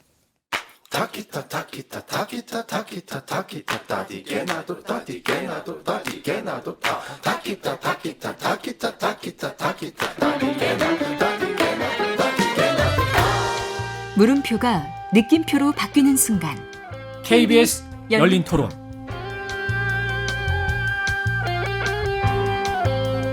KBS 열린 토론 대선 외인 구단 세 번째 시간 함께하고 계신데요. 오늘은 부동산 대선과 대한민국이라는 주제로 전라디언의 굴레 저자이신 조기동 작가, 비혼지향 생활공동체 공덕동 하우스의 홍혜은 대표, 그리고 강양구 TBS 과학전문기자 세 분과 함께하고 있습니다. 자, 1부에서 마무리 부분에서 기존에 있는 정책들이 얼마나 사실은 알고 보면 되게 일부에 타겟을 맞추고 있는 정책인가라고 하는 것들을 보여주는 그런 말씀들이 좀 있었는데, 이번 대선 흔히 뭐 부동산 대선이라고 얘기를 해요. 그리고 많은 후보들이 부동산 공약을 쏟아내고 있습니다만, 아까 강 기자님 말씀하신 것처럼 이게 큰 시야가 있는 건가? 그리고 과연 이런 정책이 정말로 실제로 사람들을 움직일까? 마치 움직이는 듯하게 보이기는 하지만 어떻게 보시는지 일단 말씀 좀 들어보죠. 제가 생각하기에는 전부 다 허황된 공약이라고 생각합니다. 그러니까 이제 지켜질 수 없는 공약을 그 두 대선 후보 혹은 뭐 다른 대선 후보들까지 포함해서 막 쏟아내고 있는 것이 아닌가라는 생각이 들어서 굉장히 걱정도 되고, 또 과연 저분들이 정권을 잡았을 때 지금 시민들이 생각하는 부동산과 관련된 불만을 무마시킬 수 있는 해결책을 내놓을 수 있을까 생각하면 저는 아니란 생각이 들거든요. 이 대목부터 좀 우리는 좀 합의가 좀 필요하다는 생각이 드는데, 일부에서 이제 공교롭게도 우리 세 사람 또 우리 네 사람이 전부 다 어떤 단어를 계속 빈번하게 이야기를 했냐면 욕망이라고 하는 단어를 빈번하게 이야기를 했어요. 그런데 지금까지 부동산 정책에서는 딱 두 가지 방향만 있었던 것 같아요. 하나는 약간 욕망을 부추기는 정책들. 이게 지금 대선 후보들이 내놓고 있는 정책들이죠. 욕망을 부추기는 정책들. 그리고 또 한쪽에 그런 욕망을 부추기는 정책들을 비판하면서 대안적인 정책들을 시민사회나 예를 들어서 정의당의 심상정 후보 같은 분들이 내놓긴 했습니다만, 그건 약간 욕망을 억제하는 욕망을 억제하거나 욕망을 억누르는 정책들이었다라고 생각을 합니다. 그리고 저는 문재인 정부의 부동산 정책이 실패할 수밖에 없었던 것도 욕망을 억눌러 보려고 하는 그런 정책의 방향이었기 때문에 저는 결과적으로는 현실 수용성이 굉장히 떨어졌다고 생각을 하거든요. 그러니까 지금 우리가 좀 고민을 해야 될 것은 무엇이냐면 욕망의 방향을 조정하고, 그리고 욕망을 분산하는 게 어떻게 가능한지에 대해서 지혜를 모으는 게 좀 필요하지 않을까라는 생각이 들어요. 욕망을 이렇게 부추기지도 않고 욕망을 억누르지도 않고 욕망의 방향을 좀 돌리고, 그리고 그 욕망을 좀 약간 분산시키는 걸 우리가 어떻게 해낼 수 있을지에 따라서 지금 우리를 괴롭히고 있는 이 부동산 문제에 대한 어떤 해법의 단초가 마련이 될 수 있을 거라는 생각이 드는데, 그 부분에서는 저는 전혀 감을 못 잡고 있는 게 아닌가라는 생각이 듭니다. 그렇죠. 이게 욕망을 적절히 그러니까 윤정하면서 승인한다기보다는 그 욕망이 그러나 지나치게 터져 나오지 않고 적절히 관리되거나 방향을 찾아갈 수 있도록 만드는 게 정책의 묘라고 하는 건데, 이른바 이제 진보 정부 내지 이제 좀 더 민주적인 어떤 색채를 띤 그런 정부들이 집권할 때는 상당히 좀 이제 훈계를 한 경향이 있죠. 네. 앞으로 이제 집값 상승 시대는 끝났다라고 선언하고 집은 사들이는 게 아니라 우리가 살아가는 곳이다라고 사실 훈장 말씀처럼 했는데 그걸 실현시켜주지 못했잖아요. 근데 보수 정부들이 이제 들어서게 될 때는 말 그대로 이제 다 부자 될 수 있어. 네. 라고 또 거짓말치는 이런 얘기들이 많았죠. 그리고 이제 한 가지만 이제 덧붙이면은 뭐 조기동 기자님께서 좀 더 덧붙여가지고 설명을 해줄 수 있을 것 같은데 사실 역대 정부의 부동산 가격이라든가 부동산 정책을 보면은 사실은 지금 정부의 부동산과 관련된 여러 가지 정책들은 이전 정부의 정책들의 영향을 받을 수밖에 없잖아요. 그렇죠. 네. 그렇습니다. 그러니까 이제 김대중 정부의 영향을 노무현 정부가 받았고 노무현 정부 부동산 정책의 영향을 이명박 정부나 네. 박근혜 정부가 받았고 이명박 박근혜 정부의 부동산 정책의 영향을 문재인 정부가 받을 수밖에 없고 지금 문재인 정부가 해놓은 어떤 정책의 결과를 이 다음 정부가 받을 수밖에 없거든요. 그래서 저는 이 국방 정책이라든지 외교 안보 정책과 마찬가지로 이 부동산 정책이나 이 국토와 관련된 정책들도 최소한 10년, 20년을 좀 보면서 정권이 바뀌더라도 이 기조를 유지하는 그런 식의 사회적 타협 같은 것도 필요하지 않나 하는 생각도 듭니다. 상당히 중요한 부분인데 또 그러다 보면 이제 관료들의 나라가 될 수도 있는 측면들도 있어. 이게 어떻게 민주적으로 통제하면서 장기 지향을 가져갈 것인가 중요할 것 같은데요. 자, 조기동 작가님께서 보완을 해주실 거라고 감히 얘기를 해주셨는데 강영구 기자님께서 보완을 해주실지 않으실지 모르겠습니다만 기본적으로 지금까지 뭔가 그 어떤 이런 게 정부의 어떤 정책에서 뭔가 잘못 흘러온 게 이런 것 같다. 그리고 현재 나오는 공약 중에는 잘못 흘러가고 있는 게 이런 것 같다라고 혹시 얘기해 주실 거 있으시면 함께 말씀 주시죠. 그러니까 부동산 정책이란 게 한 부동산 시장에 한 10년 내지 15년에 한 번씩 이게 가격이 확 튀는 시기가 있는데 가장 대표적인 게 그 옛날 노태우 대통령 집권 초반기. 네, 그렇죠. 그 80년대 후반 90년대 네. 초반에 그리고 그 노무현 대통령 집권기 예. 2004년부터 2006년 그리고 문재인 정권 사실 문재인 정부 수립 직전부터 해서 한 역대 정부보다 오랜 기간 동안 더 많이 오르니까 지금 문제가 되는 건데 이럴 때 보면 되게 재밌는 게 가격이 오르면 그 노태우 정부부터 시작을 하는 건데 그때도 굉장히 가격 뛰고 그때 보면은 이 자살하는 사람도 심심찮게 신문 기사에 등장을 하거든요. 네, 그래서 그때 노태우 정부가 200만 호 건설 계획이라는 이제 걸 시작된 거죠. 발표를 했고 여러 가지 신도시를 내놓은 다음에 실제로 공급한 건 90만 호 정도. 네. 그때마다 그 공급 계획을 내놓는데 가격이 안정되면 또 가만히 있어요. 재밌는 게. 그리고 가격이 뛰면 다시 공급 계획을 내놓거든요. 그럴 경우에 가장 문제가 되는 거는 결국은 이제 주택이란 게 한번 그 택지 개발 계획을 세우고 그 주택을 공급하고 주택의 공급에 따른 교통망도 다 정비하려면은 오랜 시간이 걸리는데 그 시장의 수요 공급하고 그 시장의 가격 변동하고 공공주택이나 분양주택이죠. 공공이 만들어서 분양하는 그 분양주택의 공급 스케줄을 일정하고 어긋나게 된다는 거죠. 결국 이제 가격의 공공주택 공급은 그보다는 굉장히 좀 안정적이고 꾸준하게 공급을 해줘야 된다고 생각을 합니다. 가령 저는 이제 서울에서 주택난이 발생한 가장 큰 원인은 2010년대 뉴타운이 무더기로 지정됐다가 무더기로 해제된 적이 있는데 그때 이후로 2011년부터 한 2017년까지 거의 주택이 공급이 안 됩니다. 그러면서 이제 그 공급난이 가중이 되면서 일시 그 수요보다 공급이 쪼그라들면서 가격이 뛸 수밖에 없는 거죠. 그 경우는. 그리고 안정적인 주거 공급을 어떻게 달성할 것인가 이 고민을 저는 모든 후보들이 좀 해야 된다고 생각을 하는데 게다가 이제 이 문제는 그 공간 구조의 변동이나 또는 신도시 주민들이 가장 불만을 가지고 있는 교통망의 미비.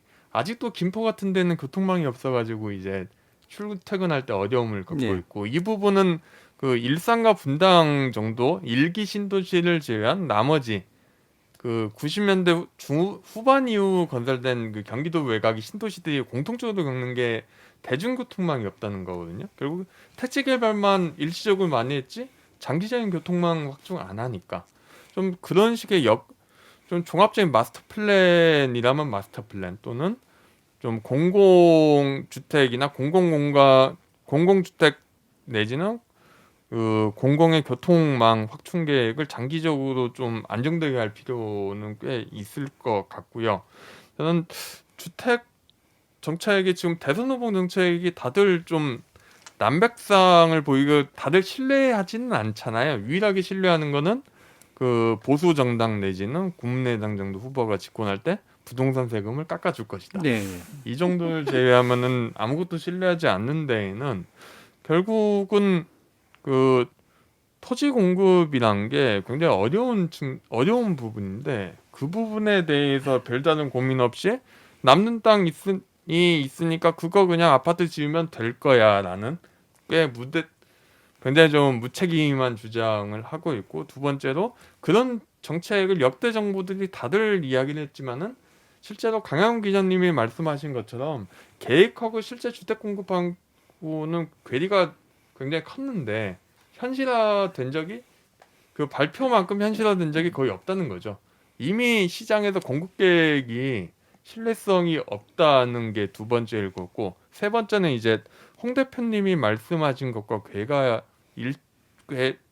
일치하는 것 같은데, 결국 아파트를 더 많이 짓겠다는 거 이외에 다른 주거 안정 대책이 뭐가 있느냐. 예. 뭐 아파트 많이 짓고 빚 좀 더 쉽게 구할 수 있고, 그러니까 너는 그 좀 더 높은 가격에 빚을 좀 더 지금 수준의 가격에 좀 더 은행 빚을 많이 내서 한 서울이나 경기도 외곽에 25평 아파트를 살 수 있게 해줄게. 이거 외에는 정책적인 내용이 없기 때문에 다들 불신하는 게 아닌가. 네.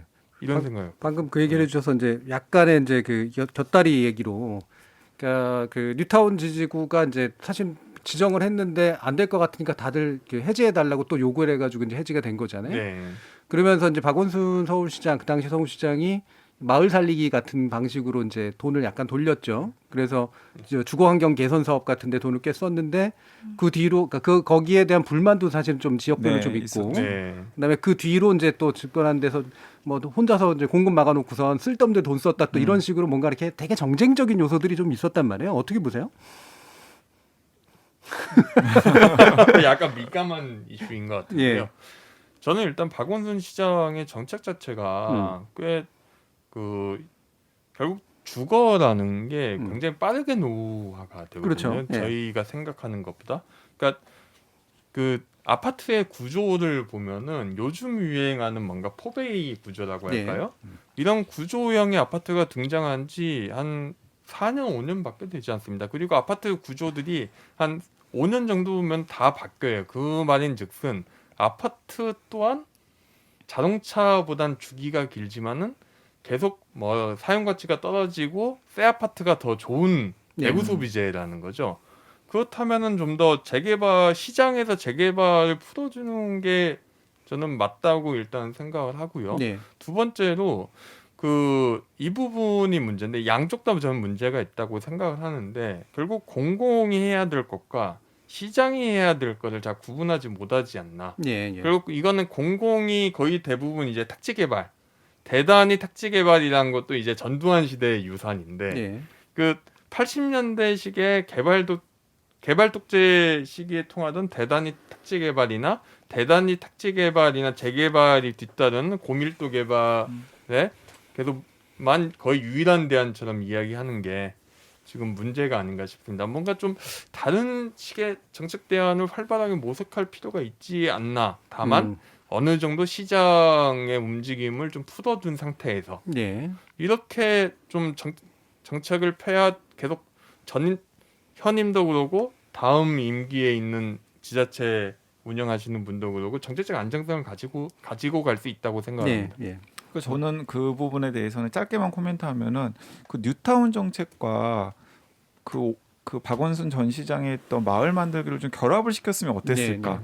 두 가지가 일장일단이 있다는 거죠. 일장일단이 있는데 그 두 가지를 왜 한쪽은 죽이고 한쪽만 살리고 이런 식으로 했을까 하는 이제 사후적인 좀 아쉬움이 있는 거죠. 이제 그것도 저는 아까 말했던 그런 우리가 욕망을 어떻게 조절할 것인가의 그 근원적인 문제에 맞닿아 있다고 생각합니다. 자, 그럼 홍 대표님 여러 번 밀려나신 경험이 있으시기 때문에. 네, 맞아요. 너무 아까도 많이 또 밀려났어요. 끝에서 여러 가지 또 이제 좋은 정책적 제안도 해주셔서 네. 어떤 부분에 제일 큰 아쉬움을 느끼고 어떤 부분을 좀 많이 좀 듣고 싶으신지 한번 얘기를 한번 들어보죠. 네, 저는 일단 사람들이 정말 그렇게까지 이기적인가? 네. 이걸 잘 모르겠거든요. 사실은 저는 사람들이 그렇게까지 이기적이지 않다고 생각하고 사실은 다른 사람들의 욕망과 내 욕망을 뭔가 엮어서 더 잘 될 수 있는 방법이 있다면 전 그걸 택할 거라고 생각을 합니다. 근데 그런 전망이 전혀 보이지 않기 때문에 오히려 일단은 내 거부터 해결하자라는 생각이 널리 퍼진 게 사실은 이유가 된 것 같다라는 생각을 하고요. 그리고 그런 도시재생이나 재개발 뉴타운 문제를 얘기를 하면 이제 이거를 푸는 방법이 여러 가지가 있을 텐데 사실은 현장에서 이게 재개발됐을 때 누가 밀려나는지를 너무 많이 봤기 때문에 네. 사실은 이런 게 이제 금기가 되는 그런 경향이 있는 거잖아요. 이 저소득층의 바닥을 어떻게 채울 것인가에 대한 논의 아직 충분하지 않고 사실 그렇기 때문에 이재명 후보의 기본주택 같은 게 좀 뜬구름 잡는 소리다 네. 이런 얘기가 나오는 게 이래서라고 생각을 합니다. 그래서 이런 개발주의에 대한 욕망을 어떻게 다룰 것인가 이 부분 사실 심도 있게 토의돼야 되는 문제라고 생각을 하는데 너무 한숨 왜냐하면 네. 되게 많은 생각이 지금 머릿속에 그렇죠. 동시에 떠올라서 네. 그랬어요. 왜냐하면 그 제가 독일에 살던 그 선생님이랑 밥 먹으면서 대화할 기회가 있었는데 그때 되게 재밌었던 게 뭐였냐면 거기는 아이가 걸음마를 시작하면 애를 자전거에 태워서 키운다는 거예요. 네. 그래서 자전거를 타고 다닐 수 있게 하고 그다음에 그 도시에서는 차도 한 집당 하나가 있는 게 너무 당연하지 않았다. 한 3집 이렇게 네. 카를 쉐어링하는 게 너무나 당연했고 그렇다는 얘기를 들으면서 저건 어떻게 가능할까 이런 생각을 정말 많이 했거든요. 근데 한국에서도 그런 얘기가 이제 안 나오는 것은 아니죠. 예를 들면 말이 점점 빨라지네요. 네. 박원순 전 서울시장 후보가 뭐 15분 도시 이런 이야기를 네. 하기도 했고 그렇기는 한데 박영선. 박영선 다국도시. 네, 후보가 그런 얘기를 하기도 했고 그래서 이거를 해외에도 이런 모델들이 있고 이런 것들을 한국에 적용하려면 어떻게 해야 되는지 이런 얘기가 전 좀 충분히 됐으면 좋겠어요. 자전거 인프라나 그러니까 그 신도시 같은 걸 개발을 할 때 송도 같은 도시를 개발을 하면 어쩔 수 없이 사람들의 삶의 형식이 차가 있어야 되고 그걸 주차할 수 있는 차고가 있어야 되고 네. 이런 식으로 될 수밖에 없는데 그런 식으로 도시를 크게 설계하고 분양해서 거기에 살게 하는 사람들이 많게 하면서 사람들에게 뭐 기후위기니 뭐 자전거 정치니 이런 얘기를 하는 게 먹히겠는가? 이런 답답함이 언제나 있고 그래서 이게 3기 신도시가 되면 직주근접업 이야기가 많이 나오고 이제 작은 식으로 15분 생활권을 만드는 그런 논의들을 해간다고 하는데 이게 어떻게 진행되고 있는지 이런 얘기들도 좀 저는 대중에 많이 공유가 됐으면 좋겠거든요. 그런 부분들이 좀 논의가 많이 됐으면 좋겠고 그다음에 정책들을 보면 사실은 공급은 이미 초과라고 하잖아요. 그러니까 뭐 시장에서 살려고 하면 내가 살만한 집이 비싸서 그렇지 공급은 이미 충분한데 그 공급을 더 많이 푸는 게 가격을 올릴 뿐이다. 이런 얘기가 있는 걸로 알고 있고 그래서 윤석열 후보의 그 공약들을 보면 용적률을 올려준다 이런 것들이잖아요. 그래서 청년의 문제도 푸는 걸 보면 사실은 좀 낡았습니다. 왜냐하면 청년 중에서 결혼을 하면 주겠다라는 그 공약을 그대로 끌고 가고 있거든요. 그러니까 이런 사회 구조의 변화의 방향성을 저는 읽지 못하는 정책이다. 이런 부분을 좀 비판적으로 볼 수 있을 것 같고 그다음에 이재명 후보 같은 경우에는 처음에는 기본주택의 설계가 그 계층을 섞는다는 측면에서 의미가 있다는 생각은 들었어요. 무주택자를 타겟한다는 거, 저소득층이 아니라. 하지만 아까 말씀드린 대로 저소득층의 바닥을 깔지 않는 상태에서의 이 얘기는 문제가 있고 또 이 얘기는 귀담아 들어야 하는데 30년 살고 나오면 그 다음엔 어디 가요? 이런 거 정말 충분치 그렇죠. 않다. 그것보다 훨씬 더 장기적으로 안정된 어떤 마을의 일원이 되는 그런 설계를 해야 한다. 마을의 일원이 될 수 있는 식으로 임대주택을 설계해야 한다는 생각도 많이 했어요. 이재명 후보 같은 경우에는 공약을 보는데 저희가 되게 재밌었던 게 뭐라고 해야 되지?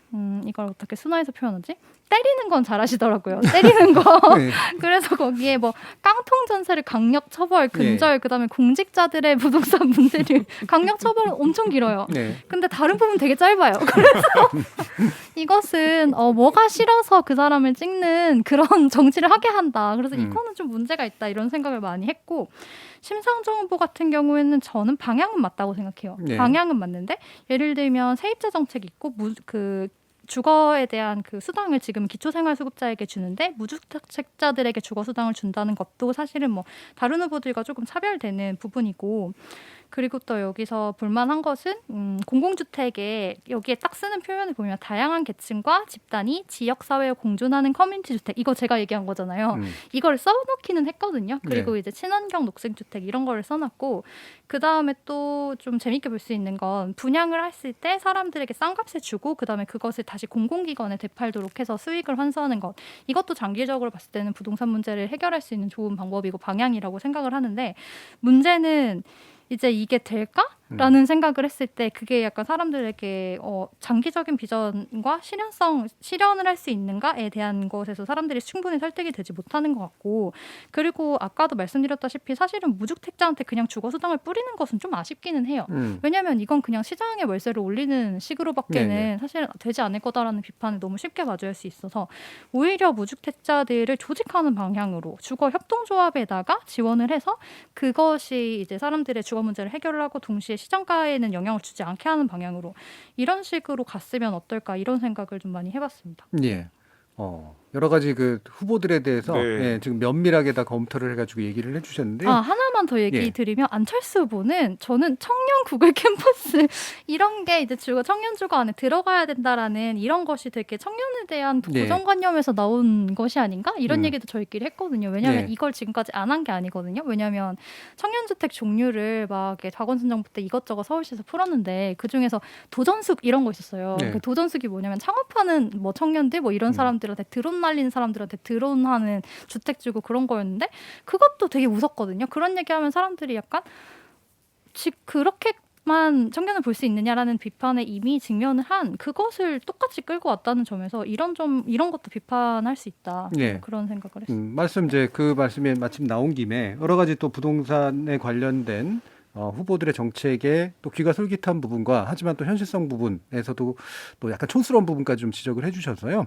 마무리 지으면서 이번 후보들한테 적어도 요 얘기 들으면 나는 약간 마음이 움직일 것 같아.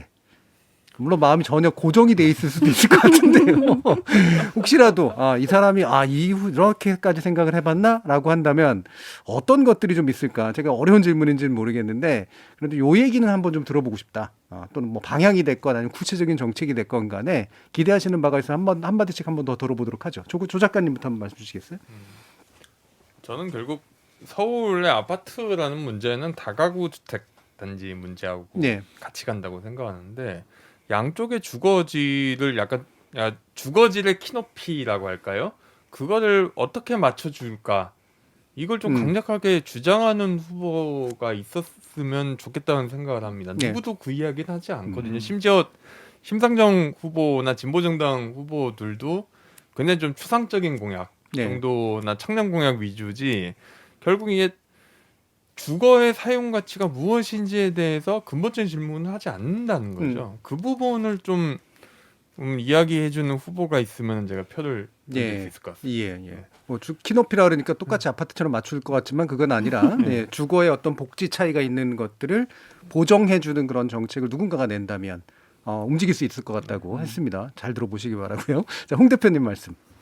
저는 이런 30년짜리 임대주택 말고 99년짜리 임대주택 네. 준다고 하면 전 좀 생각해 볼 것 같아요. 근데 그 안에서도 해외 사례에서도 싱가포르에도 그런 게 있는데 아직 부족한 게 있다면, 한국 사회 변화에 맞지 않는 게 있다면 사실 거기에도 가족의 형태가 정해져 있다는 것이거든요. 그래서 그런 측면을 다시 고려한 커뮤니티와 공용 공간에 대한 이해가 충분히 된 그런 식의 임대주택, 장기적으로 안정된 임대주택에 대한 공약이 나온다면 저는 지지를 생각해 볼 것 같습니다. 그러니까 다양한 삶의 형태를 고려한 장기적 그리고 살만한 임대주택 관련된 정책이 나한테는 필요하다. 자, 강영우 기자님. 네, 저도 서울 수도권에 살고 있기는 합니다만은 사실 지금 대선 후보들이 내놓는 부동산 정책의 대부분이 다 서울 수도권의 부동산 정책에만 초점이 맞춰져 있거든요. 그런데 최근에 그 광주에 아파트 건설 현장에서 일어난 끔찍한 사고에서도 볼 수 있듯이 아파트 부동산 주거와 관련된 문제는 서울 수도권의 문제만이 아니라 전국적인 문제거든요. 그래서 제가 이 부동산 문제에 접근할 때는 국토 도시 정책에 대한 좀 큰 안목이 필요하다라는 말씀을 드렸던 거고요. 지금 저는 대선 후보들이 좀 그런 부분과 관련돼서 아젠다를 좀 던지는 게 필요하지 않나 하는 생각이 듭니다. 네, 역시 각자 세 분께서 기본 기조로 얘기를 다시 더 기조가 있으세요. 예, 국토균형 발전, 주거복지 불균형 해소, 다양한 삶의 형태에 대한 존중. 예, 굉장히 철학적입니다. 자, 오늘 KBS 열린 토론 대선 외인구단은 부동산 문제 가지고 이야기 나눠봤는데요. 오늘 토론 함께해 주신 비혼지향 생활공동체 공덕동하우스의 홍혜은 대표, 강양구 TBS 과학전문기자, 그리고 조기동 작가 세 분 모두 수고하셨습니다. 감사합니다. 감사합니다. 감사합니다.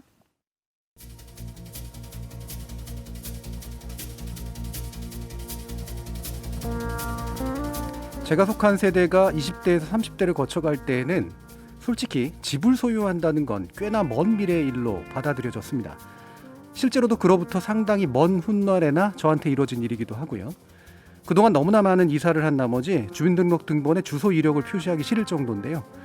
저는 그럭저럭 나쁘지 않았던 청춘의 흔적이라고 받아들이지만 제 다음 세대를 향해 원래 젊음은 그런 거라고 말하고 싶지는 않습니다. 각자의 마음속에 자리 잡은 불안을 해결하는 건 개인과 세대의 몫을 넘어 사회의 책임이 돼야 할 테니까요. 지금까지 KBS 열린 토론 정준이었습니다.